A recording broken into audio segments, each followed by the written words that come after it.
अब आप लोग जो ये सोच रहे हैं कि भाई जन स्वराज कैसे बिहार को सुधारेगा, वो महत्वपूर्ण सवाल है। भाई साहब हमारे संविधान सभा में जुड़े हुए हैं, इनका सवाल ठीक है।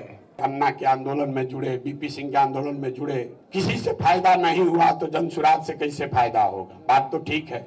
यहाँ बहुत सारे लोग हैं जो इस तरह का सवाल उठाते हैं। मेरे भाई प्रशांत किशोर का जन स्वराज का आंदोलनों में कोई यकीन नहीं है।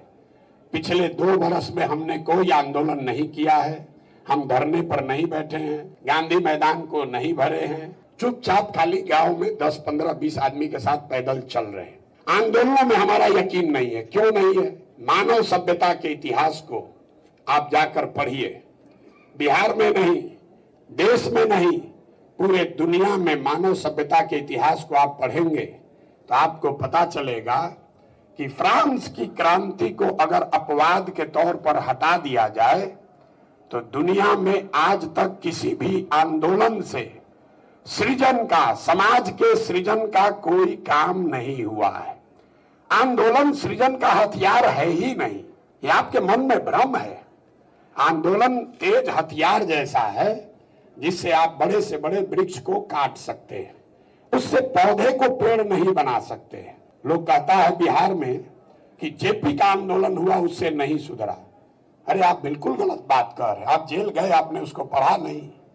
जेपी के आंदोलन में आपके त्याग में इतनी ताकत थी कि इंदिरा जी की सत्ता खत्म हो गई, इंदिरा जी को सत्ता से हटा दिया गया।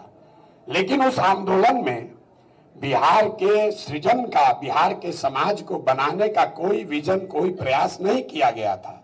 तो जन स्वराज आंदोलन नहीं है, ये नीतीश कुमार को सत्ता से हटाने के लिए नहीं है, ये लालू जी को सत्ता से रोकने के लिए नहीं है। ये बिहार में नई व्यवस्था बनाने का प्रयास है जिसमें धीरज चाहिए।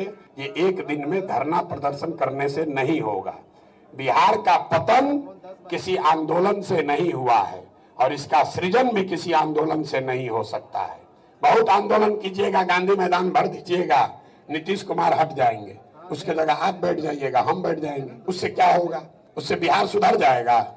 सारा बिहार अगले दिन ईमानदार हो जाएगा? हम गांव में जाते हैं, जो आदमी सबसे पहले हल्ला करता है कि भैया बिहार में बहुत भ्रष्टाचार है। हम हर सभा में कहते हैं कि 2 वर्ष पहले मुखिया के चुनाव में 500 रुपया लेकर वोट दिया आपने, मुर्गा भात खाकर जात के नाम पर वोट दिया आपने, 2 पाउच पर वोट का सौदा किया आपने। तो आपका मुखिया विधायक चोर नहीं होगा तो हरिश्चंद्र होगा? आप बताइए भला, कैसे सुधार दीजिएगा? प्रशांत किशोर बैठे कि आप बैठ जाइए। बिहार तब सुधरेगा जब समाज में कम से कम 2-3% लोग, ज्यादा नहीं, साइंस बताता है समाज में 2% लोग बदलाव के लिए समुचित तौर पर ईमानदारी से तैयार हो जाएं, बड़ा से बड़ा परिवर्तन भी लाया जा सकता है। सिर्फ 2% लोग चाहिए। बिहार में 2% आदमी मतलब कितना होगा? 25 लाख। 25 लाख लोग अगर बिहार में संकल्पित हो जाए तो बिहार में परिवर्तन नहीं आएगा। तो जन स्वराज अभियान में ये प्रयास है कि गांव-गांव जाकर कम से कम 100 में 1-2 ऐसा आदमी जरूर निकले जो कि ईमानदारी से इस व्यवस्था को सुधारने में कंधा लगाना चाहता है।